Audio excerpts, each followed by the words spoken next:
Okay, so today we actually go to chapter 8. Okay, some part, last part of the chapter 7 will be skipped. So now we are in the new chapter, which is chapter 8, 98, page 18, 98. It's okay, page 98. So this is about stress tensor. Okay, we begin this chapter by recalling external forces and moments. This is external forces and moments acting on a material continuum. Generally, those forces and moments may be grouped into body forces and body moments, and contact forces and contact moments. The body forces and body moments are those exerted by external agencies such as gravity, magnetic fields on the body. They depend on the density of material.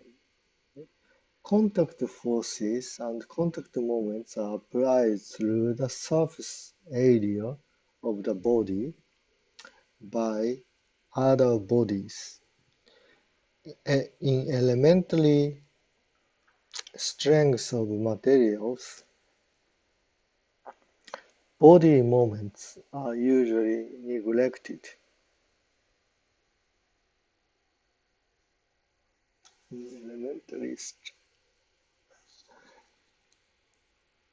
What is the elementary strengths of materials? Yeah, body moments are usually neglected. Okay. Okay. External forces and moments. With the subscripts B for the body, and C for contact, we have force is body force and contact force. Moments are body moments and body contact moments.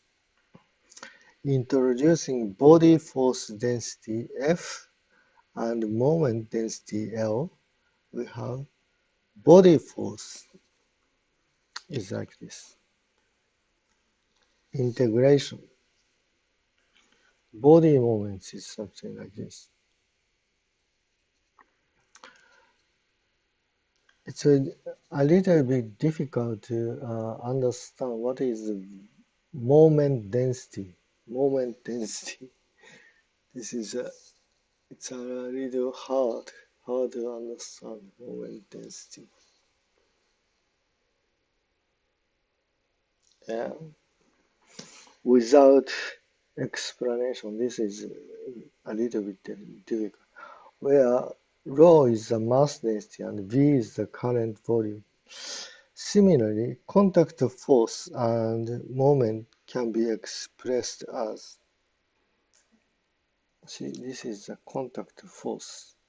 Contact force is where sigma n is the surface traction,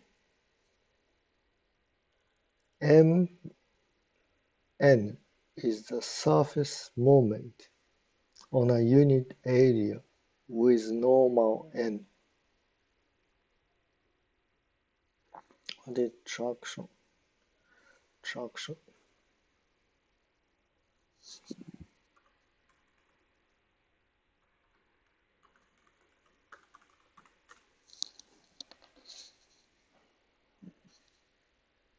牽引力 Surface traction. M is the surface moment on a unit area with normal n. Again, in elementary courses, the surface moments are neglected. The total external moment has to be calculated using including the moment that is due to the external forces. Section 8.2 Internal forces and moments. We introduce an imaginary surface cutting the body into two parts, BI and BWI. Imaginary surface cutting the body into two parts. Okay, see figure point 1A. Well, at any point on this surface, the outward normal of BI is the negative of any point on this surface. Outward normal of BI, B1, is the negative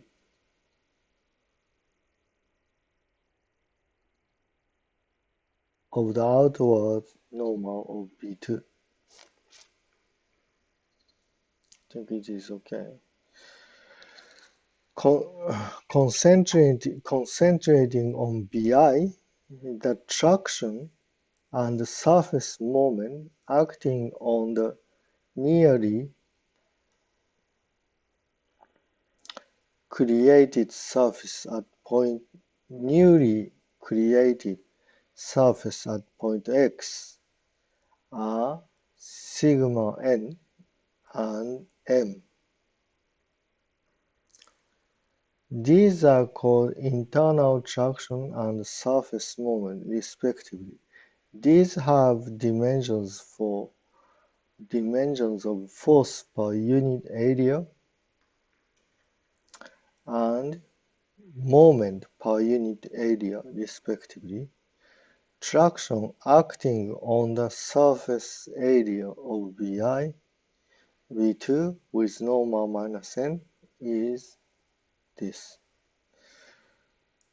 Of all the positive surfaces passing through X, we distinguish three coordinate planes with normals EI and denote the tractions on these planes by sigma I and surface moments by mi. To relate the traction vectors on the coordinate plane passing through X, the traction vector sigma n acting on an arbitrary plane with normal n, we construct an infinitesimal tetrahedron as shown in figure 8.2 with the inclined plane with normal n having area delta A.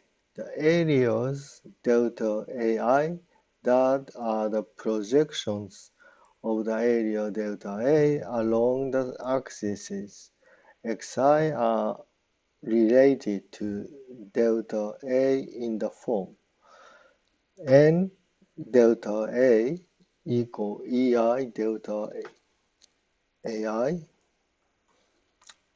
Delta AI is Ni delta A, denoting the volume of the tetrahedron by delta V. We may balance the linear momentum of the tetrahedron as this. Oh my god, where the velocity V, body force intensity, and all the tractions have to be interpreted as mean values within the volume and the respective areas. When we divide this equation by delta A and let delta A go to 0, the term containing delta V being a higher order in delta A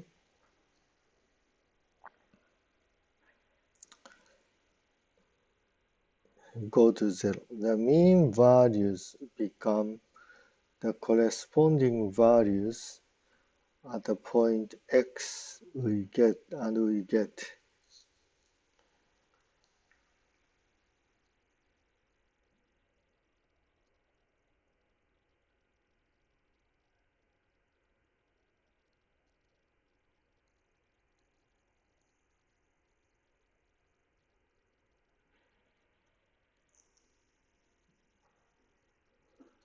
delta A.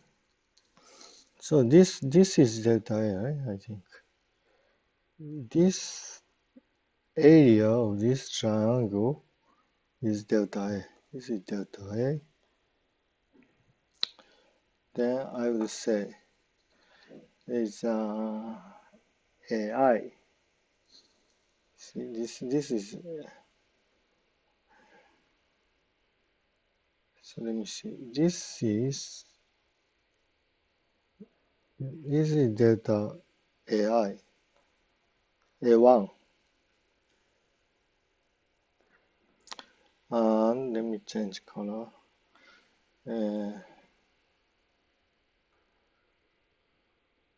This one is delta A2. Let me say yellow. This one is delta A3.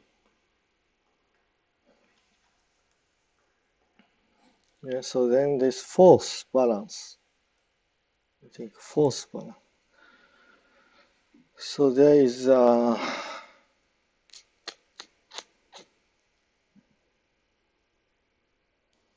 what is this? What is this?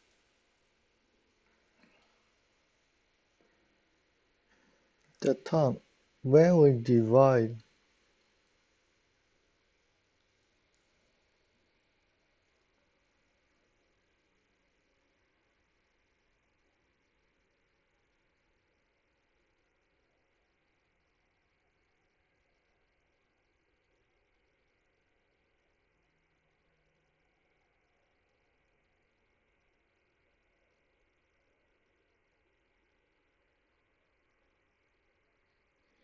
this external force.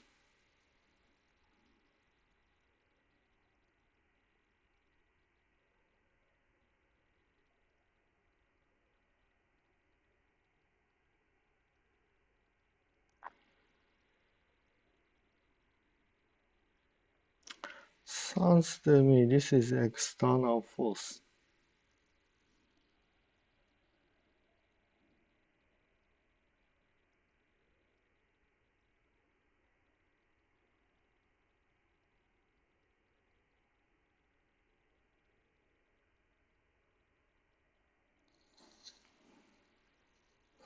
This is external force, I think.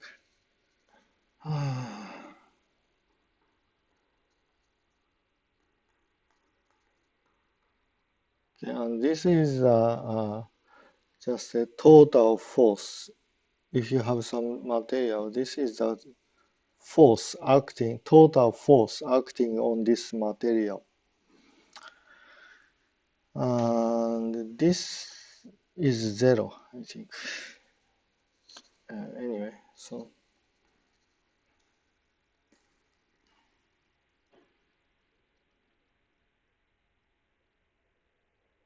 the mean value becomes the corresponding value of the point X.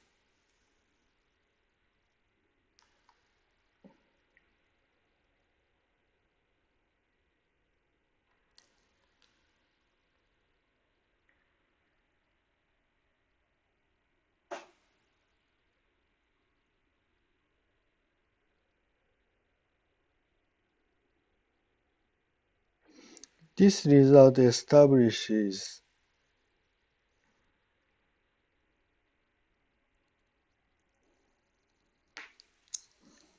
very strange. What is N? What is N? N, N, N, N, N.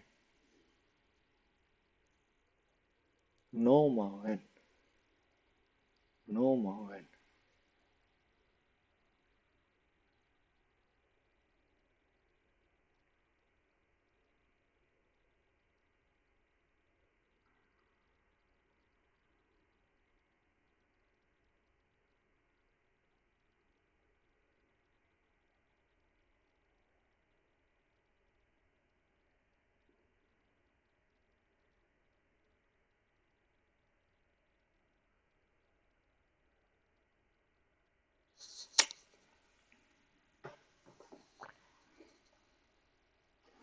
This result establishes the importance of tractions on the three coordinate planes. Given the normal n of plane, the traction sigma n can be found in terms of the tractions sigma I through the construction of a similar tetrahedron. Using the balance of angular momentum, we can establish a surface moment relation like this.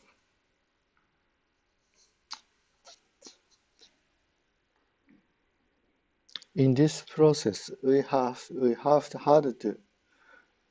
to assume the angular momentum of the tetrahedron, net body moment, and the moment that are due to the body forces and surface traction are of a higher order. In this angular momentum of a tetrahedron, net body moment and the moment that are due to the body force and surface traction are higher order in delta A. I don't know. It's very strange. Okay, let's go to the section 8.3. Cauchy stress and couples stress tensors. The traction vectors on the coordinate plane can be replaced in terms of their component as where sigma ij are the component of a second rank tensor called Cauchy stress tensor. Cauchy stress tensor. The first index I represents the coordinate plane in terms of normals,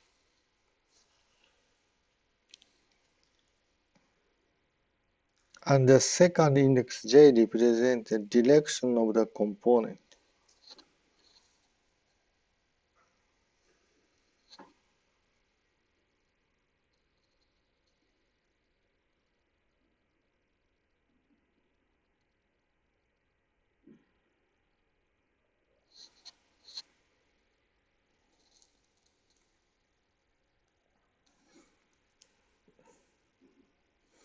In matrix form, we have this sigma ij equal sigma 1, 1, sigma 1, 2, sigma 1, 3, sigma 2, 1, sigma 2, 2, sigma 2, 3, sigma 3, 2, 3, 1, 3, 2, 3, 3. The components sigma 1, 1, sigma 2, 2, and sigma 3, 3 are called the normal stresses, and the remaining 6 off-diagonal components are called shear stresses.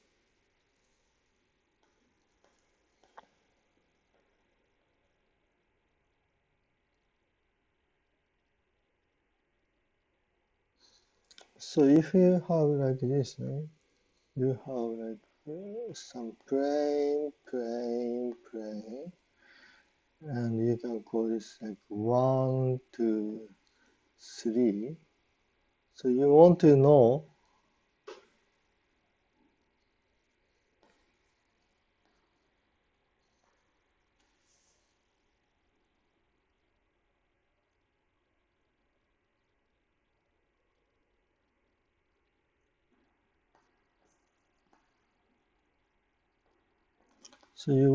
the sigma. You want to know the sigma. What is the sigma? Sigma 1. This is vector. So for this, you can use this one. Sigma 1 is more like this.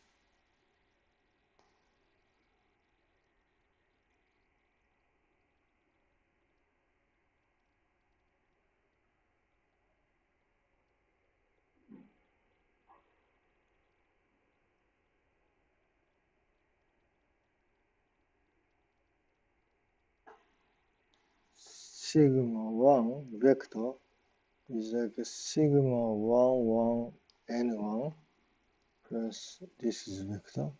Sigma 1, 2, n2 is vector plus sigma 1, 3, sigma n3.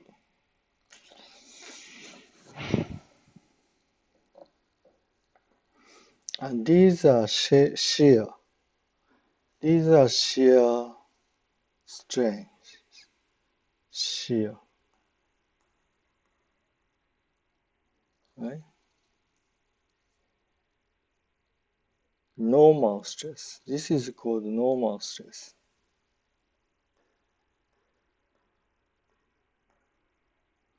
And the remaining 6 off diagonal, like this one, this one, this one, this one, are called shear stresses. Transformation of stress tensor.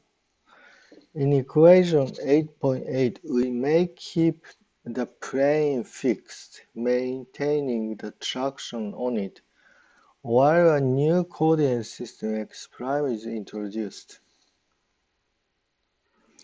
denoting the stresses and the components of the normal n by sigma ij prime and ni prime respectively.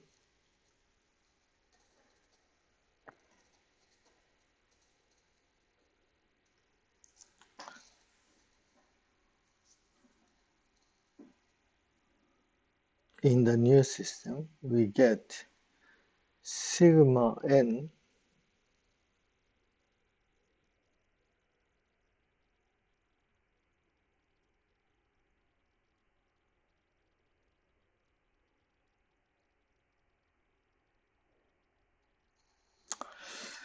I think this is sigma ij, ej. Okay.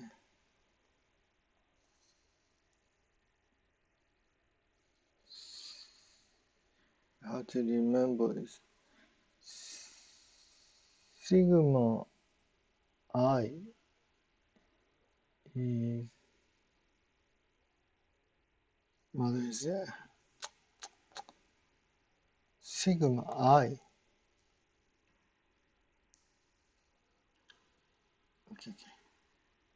Sigma I is like sigma ij nj. You see, this is wrong. Sigma ij nj. Right?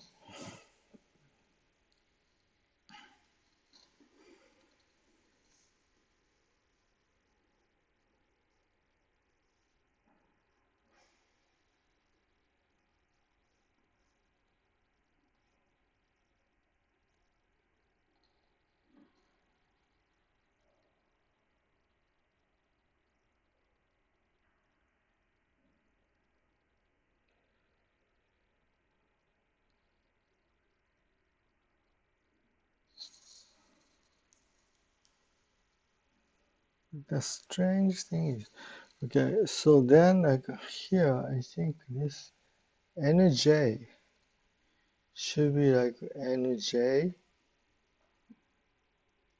ej. What's wrong about it?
Let me see.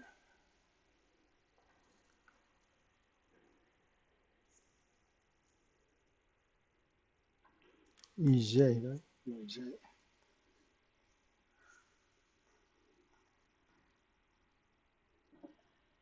This is ej. Actually, this is ej, not nj. This is ej.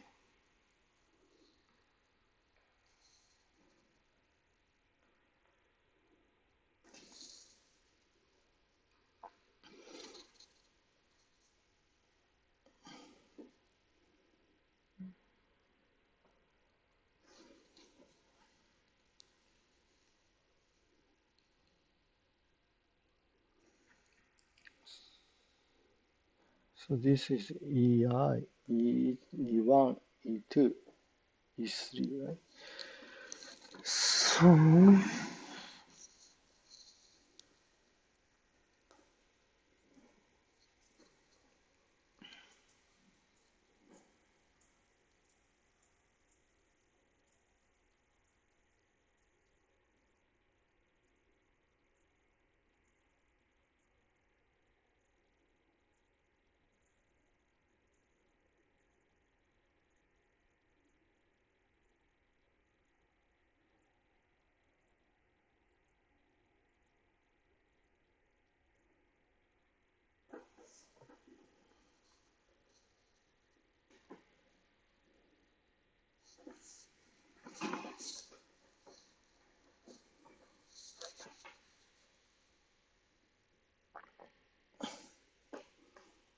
So I think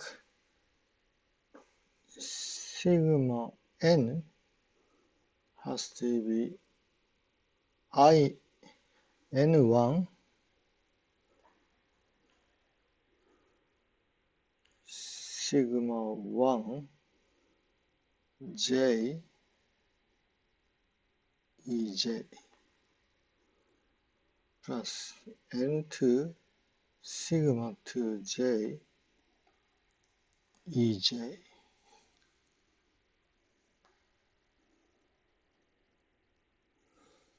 plus n3 sigma 3 j ej.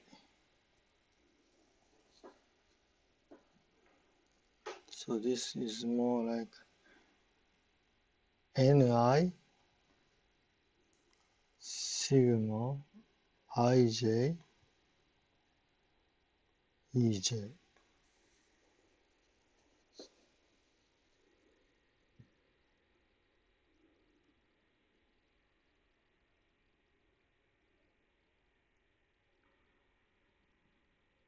And this is this. If I use primed coordinate,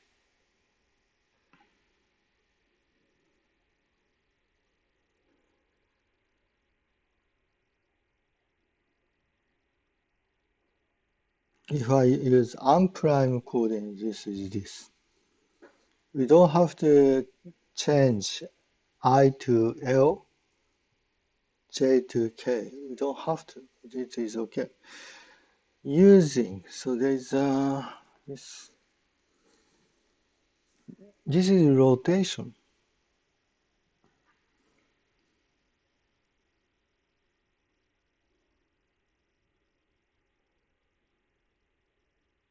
New coordinate system is just rotating. There's no translation change. Rotation.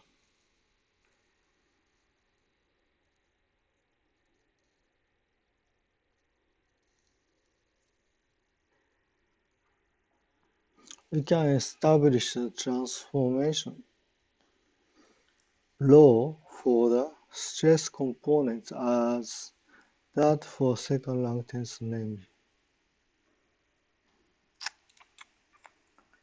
I L changed to I, K changed J.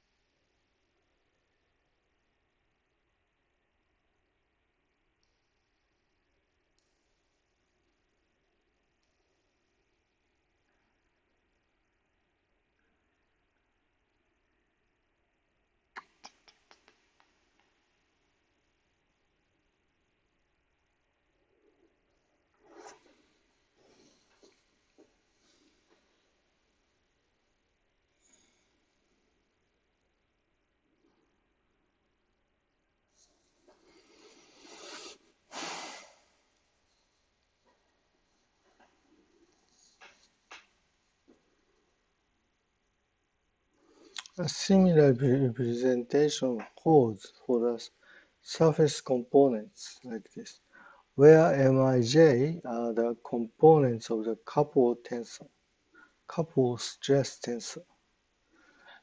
The couple stress tensor is known as the Kosalad stress tensor in honor of the pioneering work on moment stresses carried out by the Kosalad brothers in the early 20th century.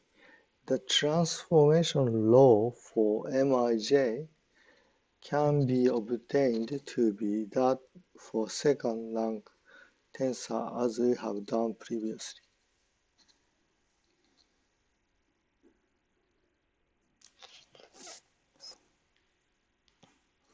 Did we do this previously?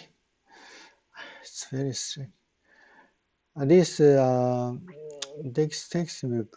textbook says we don't worry about moment.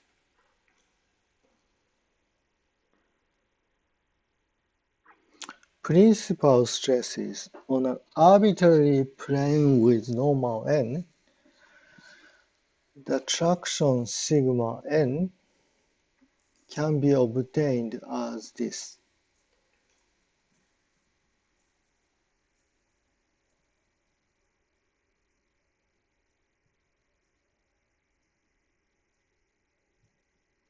Yeah.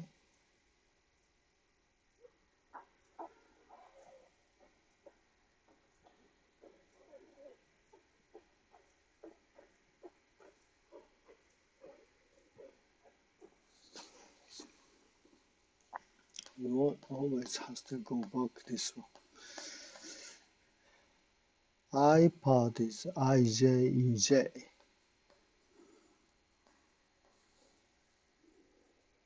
Sigma I part is sigma IJEJ. So then you have to have n if you want to put ni. Then you here we put ni.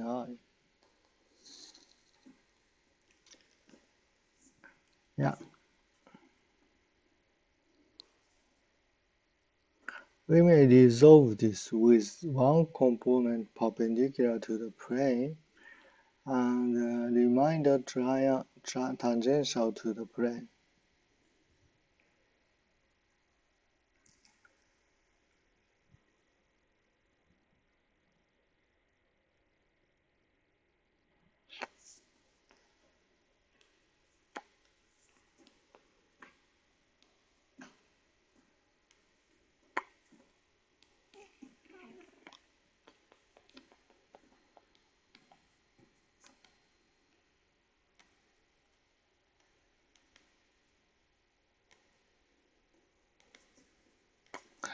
So you have some plane, right? So then there's a normal vector. So your sigma, one of the components sigma is in this direction. We can call sigma A. Then the other two is this in plane, sigma B, sigma C.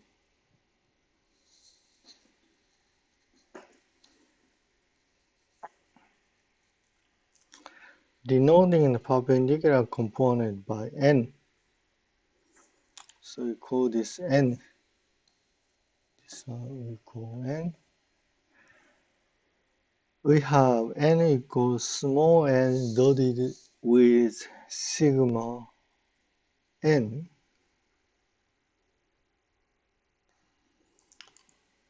That means sigma ij, nj,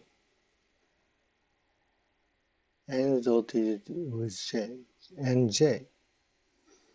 For a given stress tensor sigma ij, as the direction of the plane changes,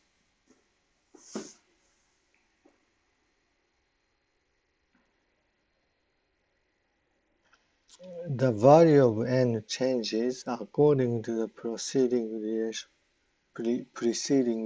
relation. We call large N the normal stress on the plane. It is important to know the maximum value of the normal stress and the corresponding plane when we design and analyze structures.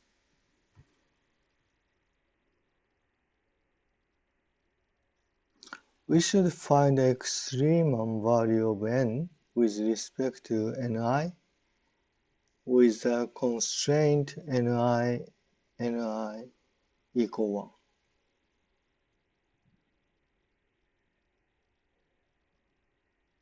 The procedure is identical to the one we used for extremum stretch.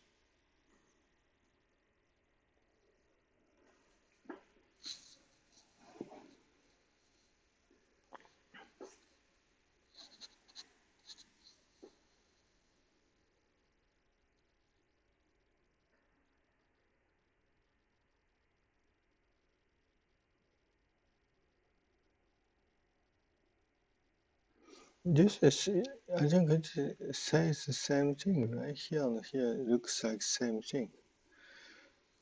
We should find the extremum value with respect to, with the constraint. The procedure is identical to the one we used for extremum stretch, and it results in eigenvalue problem.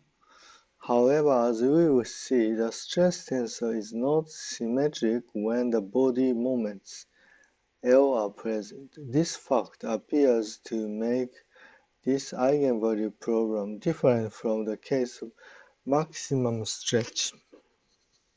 But inspection of the quadratic form in Ni shows that because of the symmetry of Ni and J, its coefficient is sigma ij plus sigma ji.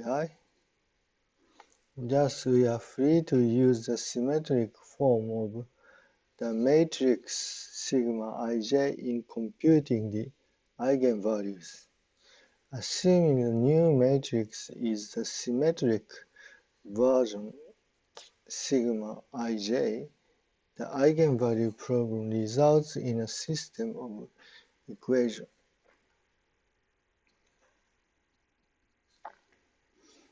It's so complicated.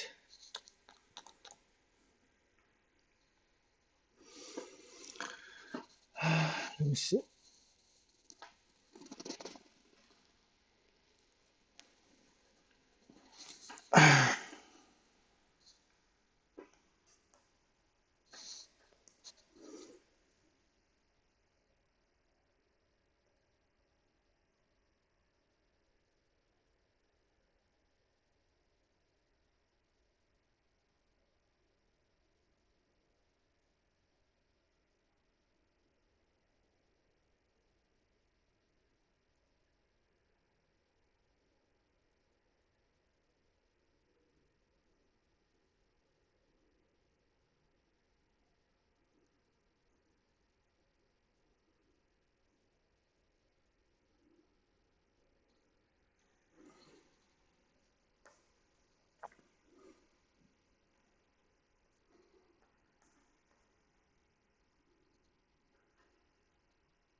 its coefficient. What's coefficient? Its coefficient. What's coefficient? What's coefficient?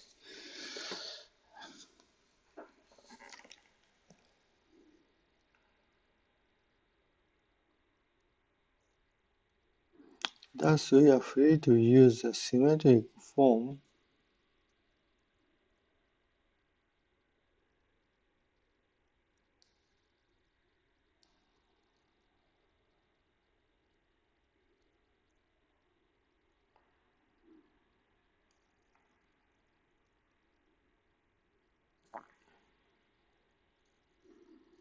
of the matrix sigma ij in computing the eigenvalues. Assuming the new matrix is the symmetric version,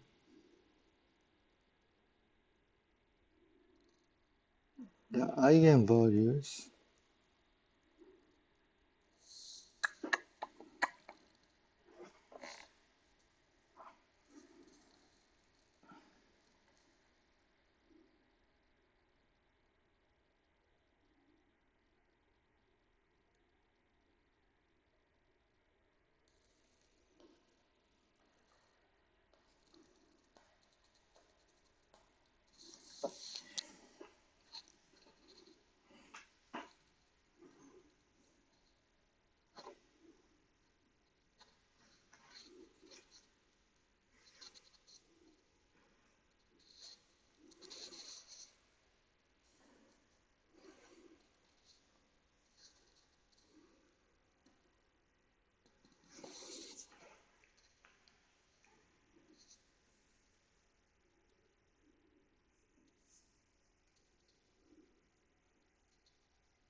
where sigma is the eigenvalue and n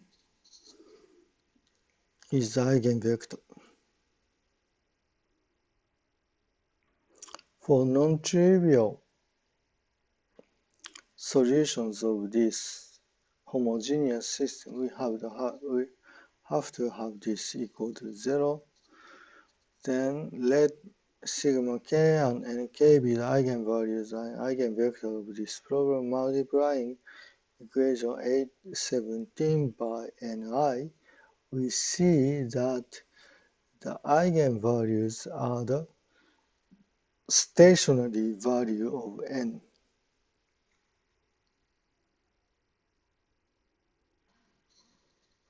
Again, these eigenvectors are mutually orthogonal and these directions are called principal directions and corresponding normal tractions.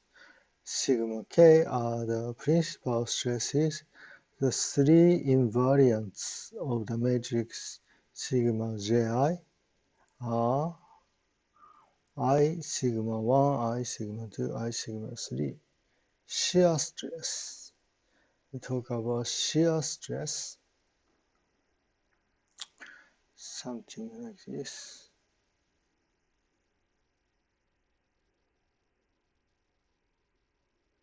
Hydrostatic, static pressure and deviatoric stresses. Objective stress rates.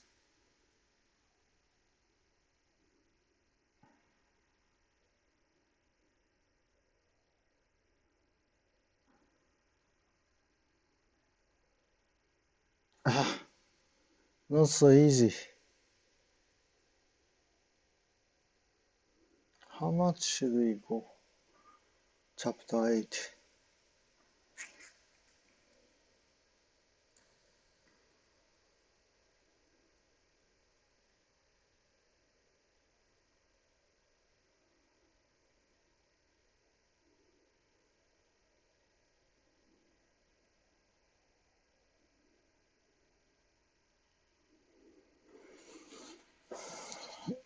Shall we have what? We have Facebook here.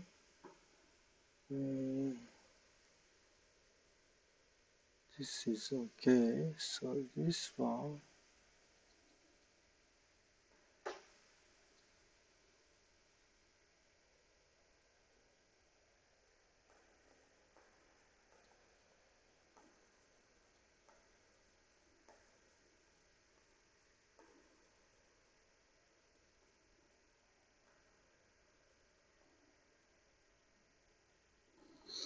We should go to chapter 10, 12.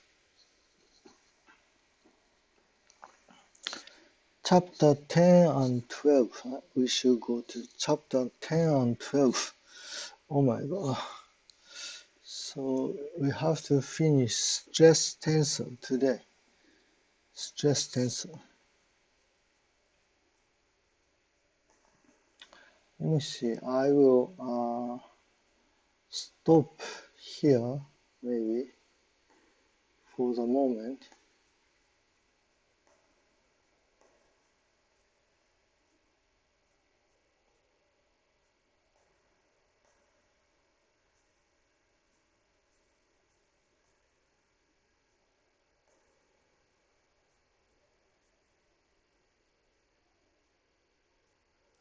Here. I think I will stop here. Here, up to here. Okay, so I stop it here.